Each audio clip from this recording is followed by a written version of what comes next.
আসসালামু আলাইকুম। আমি এখন রান্না করব টাটকিনি মাছের শুটকি। এই যে টাটকিনি মাছ মরে শুকায় আছে, যাই হোক অসুবিধা নাই।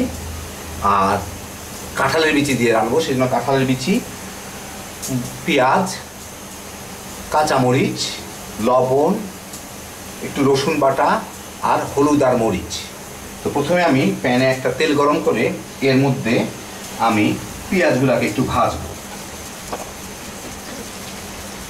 এবং একই সাথে আমি কাঁঠালের বিচিগুলাকেও দিয়ে দিব। এর মধ্যে কাঁঠালের বিচিগুলাকে আমি পুরো চোচাটা ফেলে যতদূর সম্ভব পরিষ্কার করে নিয়েছি।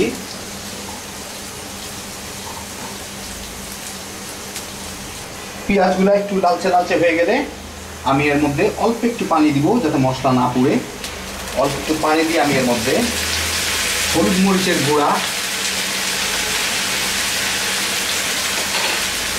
রসুন বাটা, লবণ, কাঁচামরিচ এগুলা দিয়ে দিব, মাছ চারটা বাদে আর কি।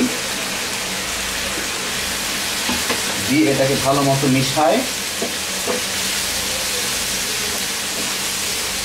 একটু ভাজি।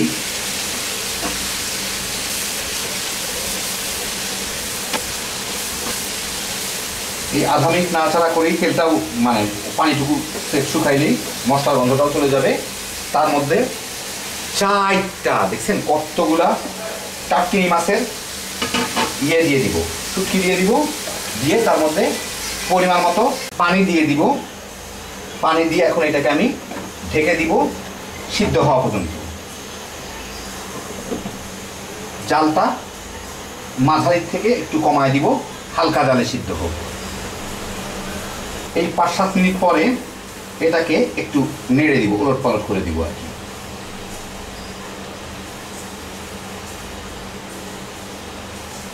মাছগুলো যাতে 2 পিটি হয়। আবার ঢেকে দিব। জালটা অনেক কমে থাকবে আর কি, মানে মাঝারি থেকেও বেশ কমে, শেষ 2টার মাঝামাঝি আর কি। এই 10-12 মিনিট পরে ঝোলটা শুকায় যখন মাখা মাখা হয়ে যাবে, দেখেন তেলটা উপরে চলে আসছে, ঝোলগুলো অনেক কমে গেছে, তখন আমি চুলার জালটা বন্ধ করে দিব। আর এগুলো মোটামুটিভাবে হয়ে গেছে সব। কাঁঠালের বিচি এই যে দেখেন, বাস হয়ে গেল আমার টাটকিনি মাছের শুটকি রান্না কাঁঠালের বিচি দিয়ে।